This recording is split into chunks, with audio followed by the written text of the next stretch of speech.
Any ambitious and competitive business knows that it's only as good as its people, and getting the best out of them is the key to success. So, when the University of Leeds set out to be one of the world's top 50 by 2015, it put its staff and students' well-being at the top of the agenda. We are asking people to do an exceptional thing in this university. It's not easy to get into the top 50 universities in the world, so we're looking for exceptional performance. We're looking about a lot of sensible ways in which people apply themselves to that long-term goal. So thinking about how they were feeling at work and thinking about how we could get the best out of them, really, at the same time without putting them under too much pressure, just seemed a very logical and sensible thing for us to do. That vision was set out in 2004. Now the university's strategy and the imagination and innovation behind it has been recognised by the National Business Awards. The university is a finalist for the Health, Work and Wellbeing Award, a unique achievement. Health, work and wellbeing strategies often comprise a number of disparate, non-joined-up activities that organisations would describe as a strategy. However, Leeds University have developed a strategy that works from the very top of their organisation, through the whole of the management issues, right through the student campus and down to every part of the organisation, including some suppliers. If you're looking for an example of how to develop and implement a really well thought through health, work and wellbeing strategy, you can't find a better example than Leeds University. These days the campus is buzzing with health and wellbeing initiatives of every variety. Today the health and safety campaign is reminding people that it's still everyone's responsibility. But it's not just clever ideas that have been recognised. Projects like this are routine and embedded in the wellbeing programme, which is run by 2 dedicated full-time staff. The university has performed with the dynamism, consistency and systematic thoroughness you don't always associate with the ivory towers of academia. In part, at least, that's because there's a very good business case for a carefully thought-out well-being strategy. There is already an awareness in the sort of business field that improving staff health and wellbeing has positive impacts on things like absence reduction and on staff turnover. We've started now to be able to demonstrate some benefits. So, for example, our staff turnover has decreased by 20% over the last 2 years. There's a specific business benefit to that. We've shown that we reduce staff sickness from 8.2 days to 5 days, which significantly reduces staff sickness absent costs. The Wellbeing programme has impressed particularly because it's been integrated so systematically with the overall strategic vision of the university.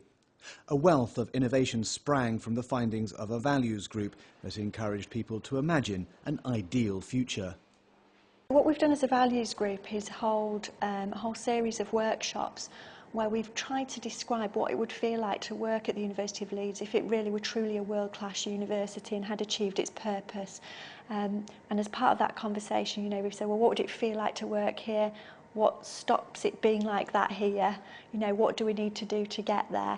And the main things that people talked about in the workshops in relation to being really world-class were really all things which the Wellbeing Group have been able to take forward as projects.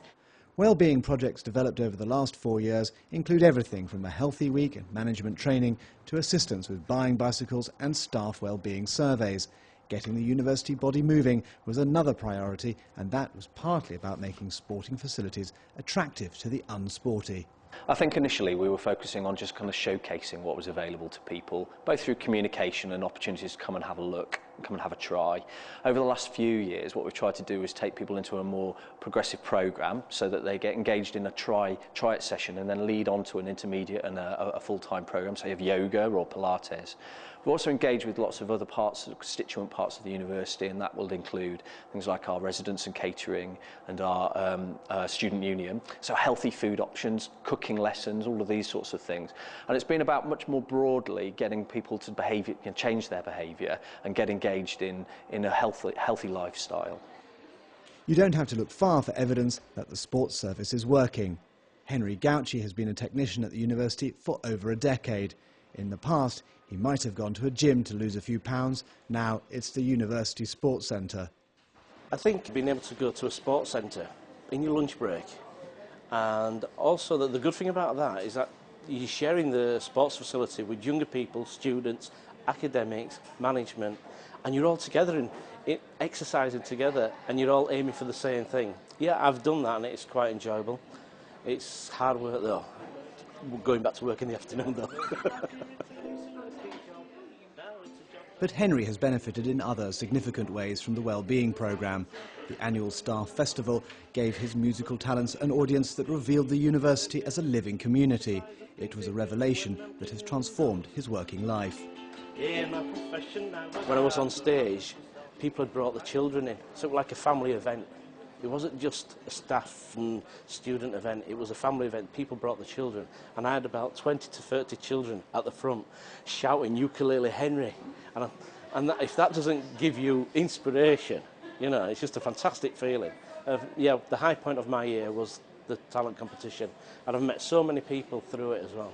You know, it's fantastic, yeah. Thank you, University.